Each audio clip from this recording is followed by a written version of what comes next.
اتنا سامان لے آتے ہیں کہ گویا ایک دکان لگی ہوئی ہے، اور پھر اس سے بہت زیادہ سالن وغیرہ ضائع بھی ہو جاتا ہے. اس کی بھی حفاظت کرنی چاہیے. اگر سالن بچ جائے تو محلے میں جو غریب حضرات ہیں ان میں تقسیم کر دیا جائے.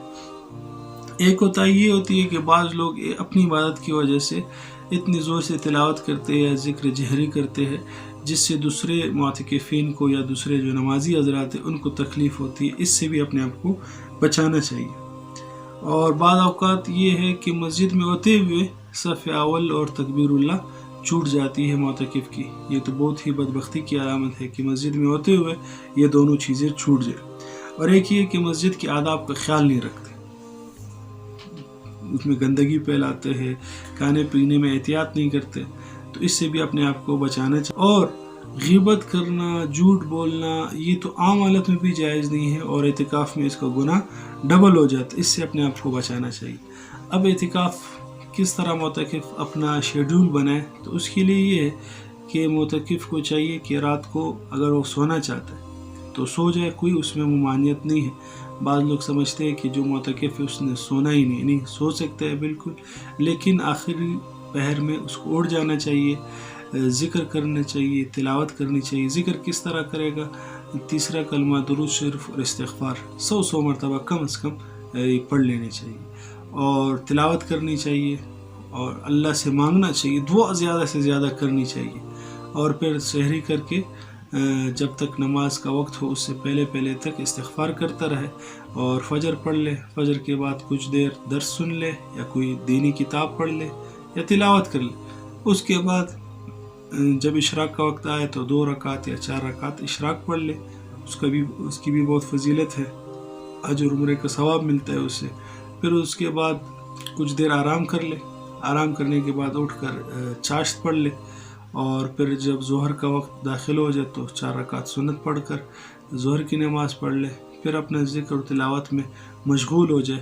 کوشش کر لے کہ اس اعتکاف میں آپ صلی اللہ علیہ وسلم کی مکمل زندگی ہر معتکف پڑھ لے کہ آپ صلی اللہ علیہ وسلم نے زندگی میں کیا تھا، ہمارے لیے خاطر انہوں نے کتنی قربانیاں دی تھی. ہر معتکف کو چاہیے کہ پڑھ لے.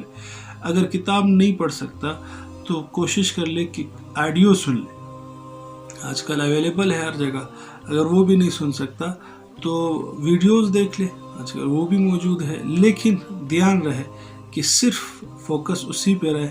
ایسا نہ ہو کہ موبائل اس نیت کے لیے شیطان کھلوا دے کہ چلو یار نبی صلی اللہ علیہ وسلم کی سیرت سن لیتے ہیں، دیکھ لیتے ہیں، لیکن وہ دوسری چیزوں میں پڑ جائے. سب سے بہتر یہ کہ اپنے ساتھ ایک کتاب خرید کر رکھ لے. اسوہ رسول اکرم ڈاکٹر عبدالحی عارفی رحمۃ اللہ علیہ کی بہت ہی اچھی مختصر کتاب ہے، یا الرحیق المختوم خرید لے. کوئی نہ کوئی کتاب یا سیرت طیبہ خرید لے مولانا الطاف صاحب کی.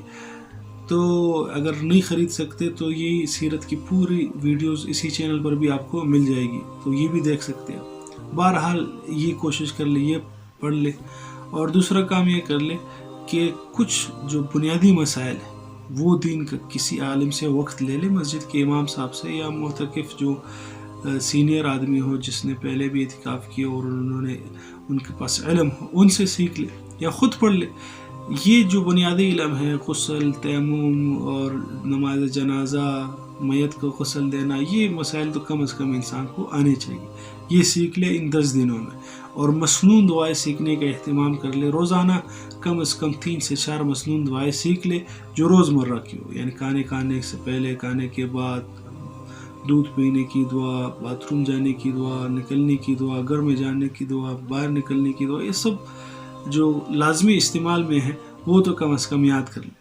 اور اسی طرح عصر کے بعد پھر ذکر میں مشغول ہو جائے اپنا، وہی 3 تسبیحات جو بتائی تھی اس کا اہتمام کر لے.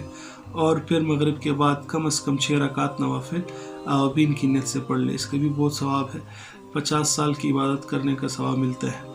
اور پھر کچھ دیر آرام کرنے کے بعد، کھانا وغیرہ کھانے کے بعد، پھر تراویح کے بعد پھر کچھ دیر کوئی کتاب پڑھ لے، یا درس اگر ہوتی ہے وہ پڑھ لے. سونا چاہے تو سو لے، نہیں تو پھر خاموشی سے کونے میں بیٹھ کر اپنی عبادت کرتا رہے، تلاوت زیادہ سے زیادہ کرے. اور یہ ایک دعا ہے اعتکاف کی، وہ کوشش کر لے کہ پڑھے. وہ کیا ہے؟ اللہم انک عفو تحب العفو فاعف عنی. یہ معتکف دعا پڑھتا رہے، شب قدر کی دعا ہے، اور اللہ سے مانگے کہ اللہ ان کو شب قدر نصیب فرمائے۔ تو یہ اعتکاف کے حوالے سے چند گزارشات کرنی تھی آپ حضرات کے سامنے۔ تو جو مسائل ہے اعتکاف کے وہ یہ ہے کہ اعتکاف جو معتکف ہے بغیر ضرورت کی مسجد سے، حدود مسجد سے باہر نکل گیا۔ حدود مسجد سے وہ مراد ہے جنہوں نے مسجد بنائی ہے انہوں نے جس جگہ کو وقف کیا ہے جہاں نماز ہوتی ہے اس کو حدود مسجد کہتے ہیں۔ امام صاحب کا کمرہ ہے یا کچن ہے وہ مسجد میں داخل نہیں ہے، وہاں معتکف بغیر ضرورت کے نہیں جا سکتا۔ وضو کرنے کے لیے جا سکتا ہے، اور بغیر ضرورت کی وضو اگر نہیں ہے، وضو کی ضرورت نہیں ہے، وضو ہے صرف ٹھنڈک کے لیے وضو کرنا ہے، تو یہ ٹھیک نہیں ہے، اس کے لیے اجازت نہیں ہے۔ اور ٹوتھ پیسٹ کے لیے، ہاتھ دھونے کے لیے مسجد سے باہر نہیں جا سکتا۔ اسی طرح سگریٹ پینے کے لیے مسجد سے باہر نہیں جا سکتا۔ اگر بیت الخلاء گیا ہے تو طبعاً اس کو یعنی تابع بنا کر سگریٹ پی جا سکتی ہے، لیکن بہتر یہ ہے کہ ان 10 دنوں میں سگریٹ سے مکمل اجتناب کرے، کیونکہ اس کی منہ کی بدبو سے پھر فرشتوں کو بھی تکلیف ہوتی ہے، دوستوں کو بھی تکلیف ہوتی ہے، تو اس سے اپنے آپ کو بچانا چاہیے۔ بلا ضرورت مسجد سے باہر جانے سے اعتکاف ٹوٹ جاتا ہے، باتیں کرنے سے اعتکاف نہیں ٹوٹتا۔ بعض لوگ بغیر ضرورت کے باہر چلے جاتے ہیں اور باتیں نہیں کرتے اپنے منہ پر چادر پہن کر، وہ سمجھتے ہیں کہ بات کرنے سے اعتکاف ٹوٹتا ہے۔ بات کرنے سے اعتکاف نہیں ٹوٹتا۔ اگر آپ ضرورت کے لیے باہر گئے ہیں، مثلاً بیت الخلاء کے لیے، اور وہاں انتظار کر رہے ہیں، کوئی آپ کو سلام کر لے تو آپ جواب بھی دے سکتے ہیں اور ضرورت کی بات بھی کر سکتے ہیں، اس سے اعتکاف نہیں ٹوٹتا۔ لیکن بغیر ضرورت کے باہر نکلنے سے ایک لمحہ کے لیے بھی اگر نکل گئے تو اعتکاف ٹوٹ جائے گا۔ یہ مسئلہ بعض لوگ اس میں بہت زیادہ غلطی کرتے ہیں، وہ سمجھتے ہیں باہر نکل کر بات کرنے سے اعتکاف ٹوٹ جاتا ہے، اس طرح نہیں ہے۔ عورتوں کی کچھ مسائل یہ ہے کہ عورتوں کے لیے پاک ہونا ہے اور نفاس سے لازمی ہے اعتکاف کے لیے۔ اگر عورت اعتکاف میں بیٹھنا چاہے اور وہ شادی شدہ ہے تو اپنے شوہر سے اجازت لینا لازمی ہے۔ اگر شوہر نے ایک مرتبہ اجازت دے دی اور پھر بیچ میں منع کر رہے تو بیچ میں منع نہیں کر سکتے، کیونکہ شروع میں اجازت اس نے دے دی۔ اور اگر عورت اعتکاف میں بیٹھ گئی اور بیچ میں ماہواری سٹارٹ ہو گئی تو اس کی ایک دن کی قضا، جس دن اس کی ماہواری سٹارٹ ہوئی ہے اس کی قضا کرنا پھر لازمی ہے۔ اگر روزے باقی ہے تو اسی رمضان میں کر لے، نہیں تو پھر عید کے بعد اس کی قضا کر لے روزہ رکھ کر۔ اللہ تعالیٰ ان باتوں پہ عمل کی توفیق عطا فرمائے۔ اگر کوئی کمی بیشی ہے تو اللہ اس کو معاف فرما دے۔ ویڈیو اگر پسند آئی تو اس کو آگے شیئر کریں تاکہ زیادہ سے زیادہ لوگوں کو فائدہ ہو۔ جزاکم اللہ خیر، احسن السلام علیکم۔